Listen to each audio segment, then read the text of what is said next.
Hello student, my name is Munirisa Fauzdar and my school name is Salkia Sivikram Balika Vidyalaya and my training provider name is Orient EduTech Private Limited. हम लोगों का आज का topic है introduction to computer and its peripherals.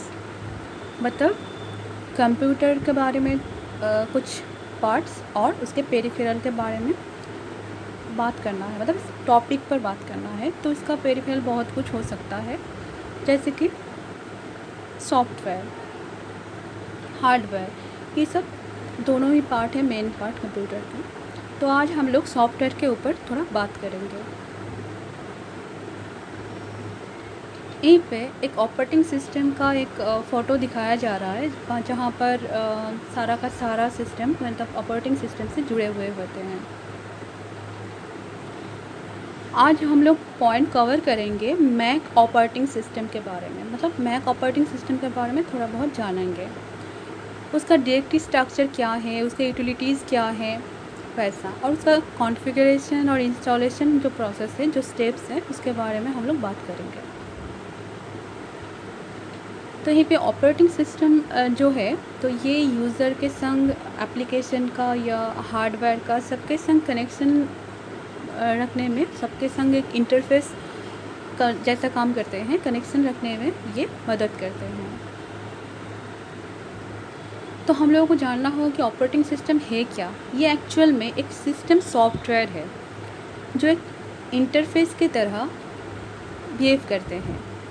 वो interface बन जाते हैं यूज़र और कंप्यूटर के बीच, जो यूज़ करते हैं बहुत सारा, मतलब हार्डवेयर डिवाइस को मैनेज करने में, मेंटेन करने में, फाइल सिस्टम को, ये सब करने में बहुत ये हेल्प करते हैं। और अदर जो एप्लीकेशन प्रोग्राम है, जिसको हम लोग ऐप बोलते हैं, इसका जो फंक्शन है, इसको भी मेंटेन करने में मदद करते हैं। यहीं पे ये एक लोगो है मैक ऑपरेटिंग सिस्टम का।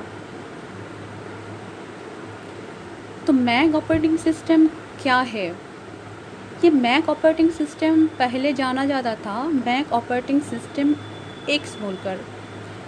अभी एक्चुअल में ये एक ग्राफिकल ऑपरेटिंग सिस्टम है जो एप्पल ने इसका डेवलपमेंट किया था। और इसका डिज़ाइन हुआ था ऐसे ही कि एप्पल का जो मैनिटोस कंप्यूटर्स है, उसी में ये रन करेगा। माइक्रोसॉफ्ट विंडोज़ हम लोग जानते हैं कि ज़्यादातर जो ऑपरेटिंग सिस्टम चलता है मार्केट पे, ये माइक्रोसॉफ्ट विंडोज़ है।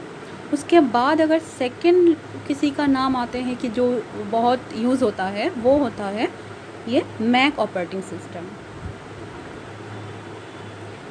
इसका डायरेक्टरी स्ट्रक्चर कैसा है?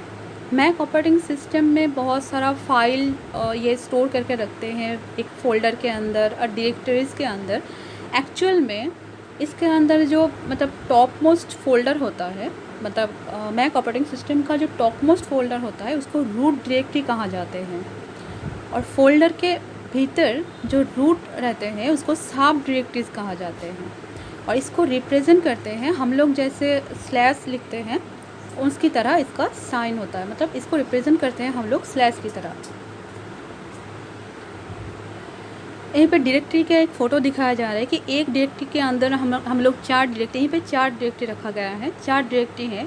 और एक एक डायरेक्टरी के अंदर तीनों फाइल है, कहीं पर एक फ़ाइल है, कहीं पर 2 फाइल है।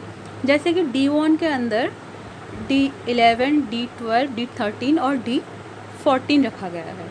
अभी D11 के अंदर तीनों फाइल रखा गया है, D12 के अंदर एक फ़ाइल है, D13 के अंदर 2 है और D14 के अंदर तीनों फाइल रखा गया है।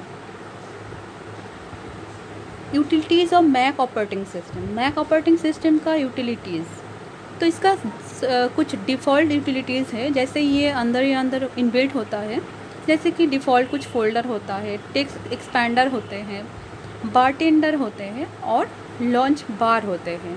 ये यूँ ही हो जाते हैं, मतलब रहते हैं अंदर। ये मैक ऑपरेटिंग सिस्टम का अर्लियर जो वर्जन है, मैक ऑपरेटिंग सिस्टम OS दिया गया है। पहले ये नाम से ही हम लोग जानते थे मैक ऑपरेटिंग सिस्टम को। अभी आते हैं हम लोग इसके कॉन्फ़िगरेशन और इंस्टॉलेशन के बारे में बात करने।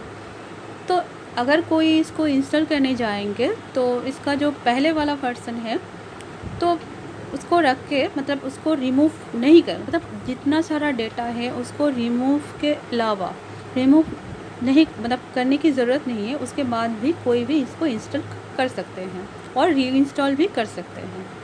तो इसके लिए इनका 4 स्टेप है। पहले हम लोग करेंगे क्या, स्टार्टअप करेंगे।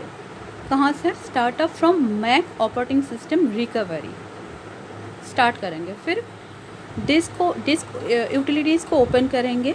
फिर हम लोग डिस्क बिफोर इंस्टॉलिंग इसको erase the disk before installing इस पर जाएंगे। फिर हम लोग चूज़ करेंगे मैक ऑपरेटिंग सिस्टम और नहीं तो OS X बोलकर जिसका नाम है OS X भी हम लोग यूज़ करते मतलब चूज़ कर सकते हैं यूटिलिटीज़ विंडोज़ से।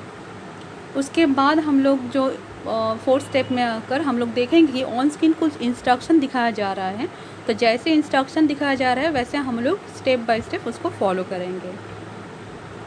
तो ये हो गया इसका कॉन्फ़िगरेशन और इंस्टॉलेशन। Thank you.